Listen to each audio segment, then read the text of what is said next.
Assalamualaikum warahmatullahi wabarakatuh. Sebelumnya perkenalkan, nama saya Ilham Mahfud, mahasiswa Universitas Teknologi Yogyakarta dengan NPM 52402111007 dari program studi manajemen. Hari ini saya akan membahas topik yang sangat penting dalam kehidupan sehari-hari, yaitu komunikasi efektif. Pertama, saya akan menjelaskan apa itu komunikasi. Komunikasi adalah proses yang memungkinkan kita untuk berbagi informasi, ide, dan perasaan dengan orang lain. Dan komunikasi efektif adalah pemahaman bersama antara pengirim pesan yang disebut komunikator dan penerima pesan yang disebut komunikan. Istilah komunikasi sendiri berasal dari bahasa Latin, yaitu communis, yang berarti bersama. Ini menekankan pentingnya kolaborasi dalam proses ini. Dalam komunikasi yang efektif, penting untuk memastikan bahwa kedua belah pihak memiliki pemahaman yang sama. Ciri-ciri komunikasi yang baik mencakup adanya umpan balik yang konstruktif dan penggunaan bahasa yang sesuai, sehingga pesan dapat dipahami dengan mudah. Dalam konteks ini, komunikasi efektif tidak hanya tentang menyampaikan pesan, tapi juga memastikan bahwa pesan tersebut dipahami dengan baik oleh semua pihak yang terlibat. Adapun beberapa unsur penting dalam komunikasi yang perlu kita perhatikan. Pertama, kita harus mengetahui who yaitu siapa yang akan menyampaikan pesan. Yang kedua, which channel. Ini merujuk pada media yang digunakan untuk menyampaikan pesan, seperti media sosial, contohnya WhatsApp, Instagram, Twitter, dan lain-lain. Yang ketiga, kita perlu menjelaskan what, yaitu apa yang ingin kita sampaikan. Dan selanjutnya, to whom. Ini menunjukkan kepada siapa pesan tersebut ditujukan. Dan untuk yang terakhir, kita harus mempertimbangkan efeknya, yaitu dampak yang terjadi setelah pesan disampaikan, seperti reaksi dan pemahaman dari penerima pesan.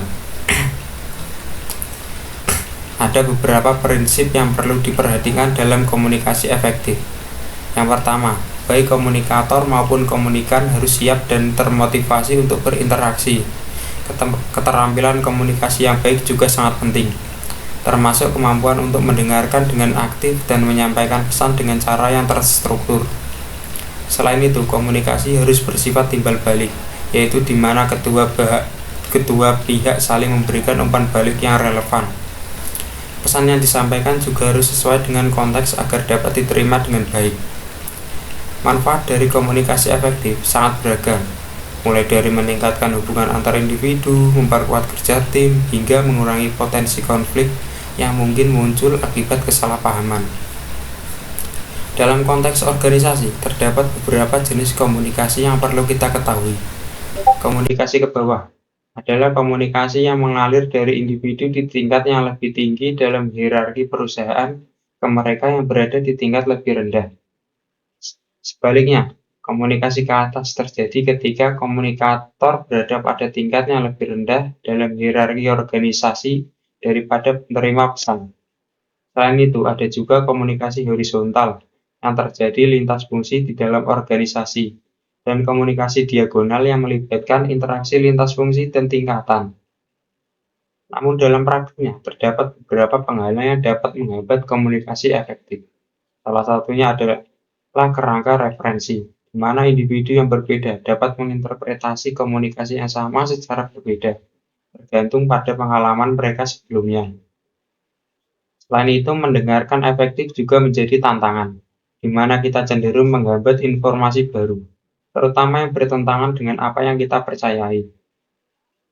Dan selanjutnya, pertimbangan nilai juga berperan, di mana seseorang mungkin memberikan penilaian keseluruhan pada sebuah pesan sebelum benar-benar menerima keseluruhan komunikasi. Dan untuk yang terakhir, kredibilitas sumber. Ini menjadi faktor penting di mana kepercayaan penerima pesan terhadap kata-kata dan tindakan komunikator dapat mempengaruhi pemahaman pesan.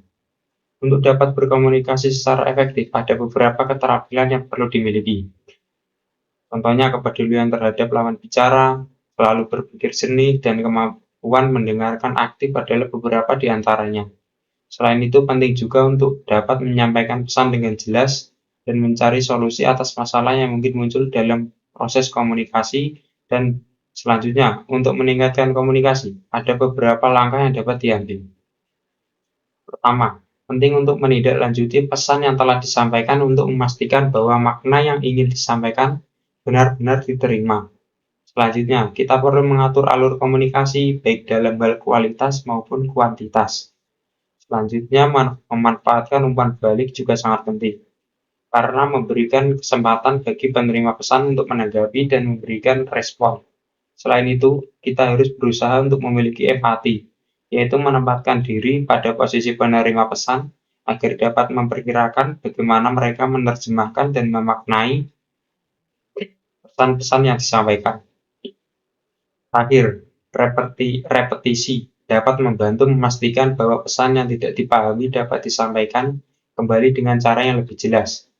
Komunikasi efektif sangat berguna ketika kita berorganisasi ataupun saat kita bekerja. Dalam konteks ini, kita harus memperhatikan dua jenis komunikasi, yaitu komunikasi verbal dan komunikasi nonverbal.